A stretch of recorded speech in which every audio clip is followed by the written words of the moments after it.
Учурда Москвада жүрүп, жакындан бери Кыргызстанга кайтып келе турганын билдирип жаткан саясатчы Өмүрбек Бабанов өзүнө таандык делген НТС каналына интервью берди. Бул тууралуу Бабанов өзүнүн Facebook'тагы баракчасына жазды. Миржан жетектеген НТС каналынын тобу жана Мирсулжан менен жолугуштум. Туруктуу колдоо көрсөтүп келгендерине ыраазымын. 1,5 жылдан бери алгачкы жолу интервью бердим. Бир аз толкунданганым сезилди. Бүгүн саат 19:40 НТС телеканалынан көрүңүздөр деп жазган ал. Интервьюда эмнелер тууралуу айтканы белгисиз, бирок Кыргызстандагы саясий абалга көз карашы, бийликтин ишмердиги жана өзүнүн качан келе турганы тууралуу айтты деген маалыматтар бар. Эске салсак, Өмүрбек Бабанов президенттик шайлоодон кийин өлкөдөн чыгып кеткен бойдон кайрылып келе элек. Анын Кыргызстанга кайтышы боюнча акыркы кезде көп сөздөр, божомолдор айтылып жатат. Бабановго карата улут аралык кастыкты козутуу, бийликти күч менен басып алуу аракети, беренелери менен кылмыш иши ачылган. УКМК саясатчы Кыргызстанга кайтып келсе, мыйзам алдында жооп берет деген билдирүү тараткан.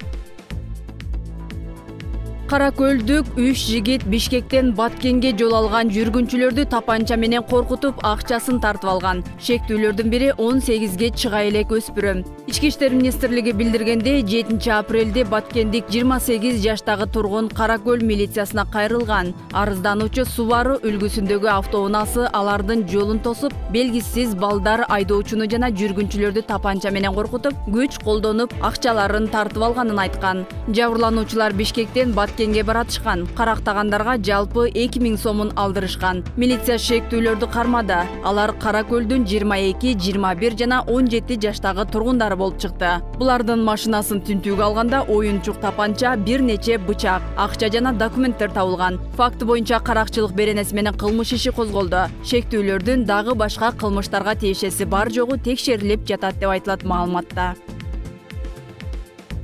Баткен районуна караштуу Сай айыл аймагында жаагындан кийин белгисиз майда кара курттар каптап жатат. Мындай маалыматты Эмилбек Эшматали уулу аттуу жергиликтүү тургун кабарлады. Анын айтымында курттар жаан менен кошо жааганы же жаандан кийин пайда болгону белгисиз. Учурда курттар көбөйүп жатат дейт ал. 4 апрелде Сай айылына жаан жааган. Ошондон кийин эле биз мурда көрбөгөн белгисиз кара курттар чыгып айылды каптап кетти. Алар сууда эле эмес, кургакта да жүрө экен. Гөлчүктүн баары капкара, бакшак, чөп чардын баарын аралап кеткен. Айрымдардын үйлөрүнө чейин кирип жатат.